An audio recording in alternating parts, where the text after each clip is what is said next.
let's check in on the markets picture over in Kenya.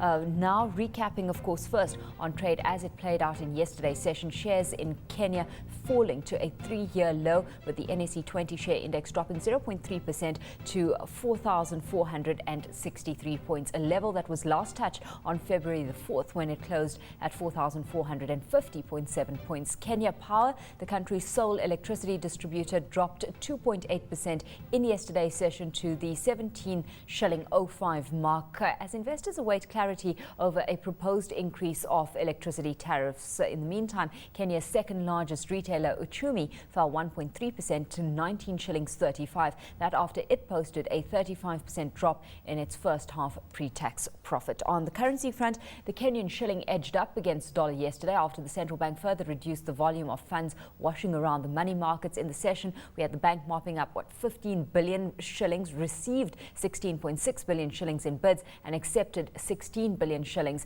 at a weighted average rate of 9.4%. Bank of Africa saying in a daily market note that demand for dollars from importers had also dwindled ahead of next week's national election as investors trade cautiously. So that the broad market performance in yesterday's session over on the East Coast. Let's get into some analysis of that market now with Samuel Gichohi. He's head of business development at Nic Securities. Samuel, thanks so much for joining us this morning. So we've had further retreat being made by the NSE 20 index. What are you making of current market performance?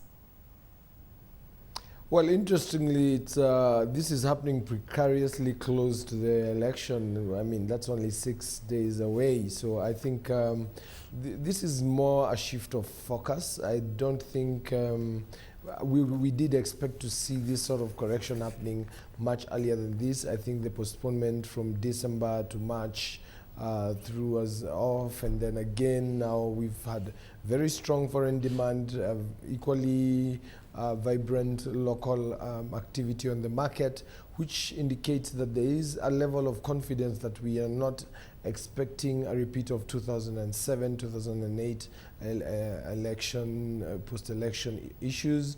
We have seen most of the leaders coming up and saying that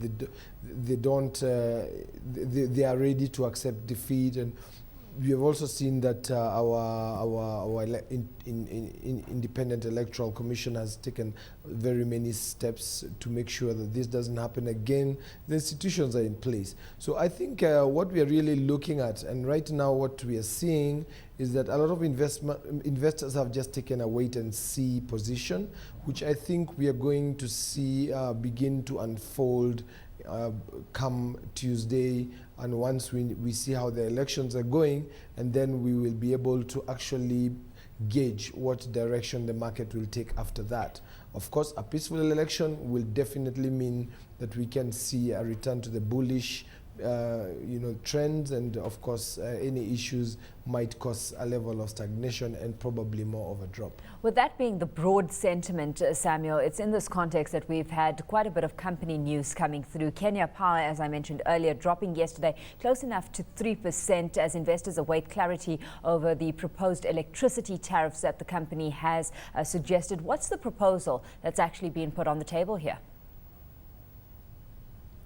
Well, the government has accepted the tariff increase. I think this is more because Kenya Power has various plans, especially to change our overhead cable network to now become an underground cable network, for which they have actually received some funds, I saw in the news yesterday.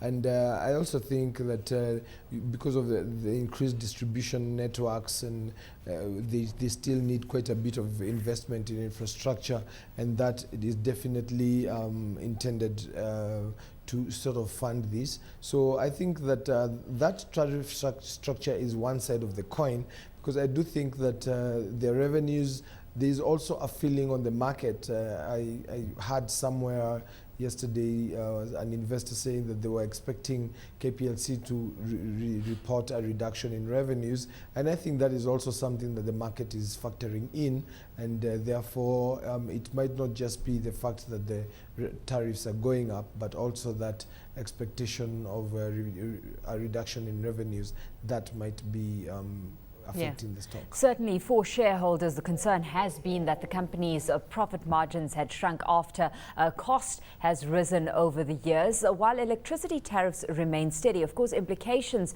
at this stage of the game is that we've got investors happy that we're seeing some revision being made by Kenya Power to actually deal with its revenue base. But let's take a look at the broader implications when it comes to doing business in the country and the cost that's associated with that, Samuel, because Uchumi Supermarkets yesterday showing that its profit, for example, tumbled over 35% in the first half ended December and hit significantly by those higher operating costs. We had operating expenses jumping 18%.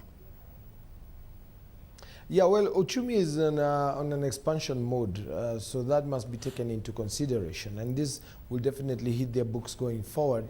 And we have started to see the costs being reflected because, expansion can be a very expensive issue. They're building 2 new branches, I think. And that means that we do expect that the increase in costs is a reflection of this expansion mode.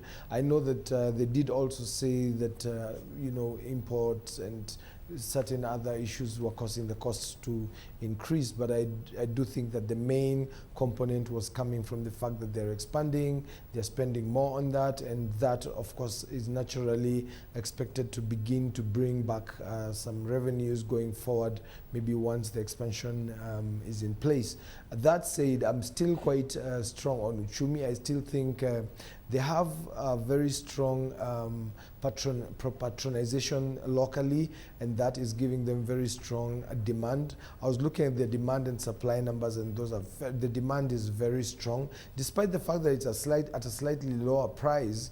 A lot of investors are looking to get into Uchumi, and that means that the stock is still being viewed positively going forward, which I think is going to help the price to hold up. Of course, East African Portland Cement is another company, Samuel, that is pursuing its expansion drive pretty aggressively, but it's a company that's also managed to get quite a handle on its cost structures, and we saw that company returning to a profit during the 6 months ended December. What's your view on East African Portland Cement, the stride it's making in terms of, as I said, managing that cost base, but also the strategy it has in mind with regards to expansion?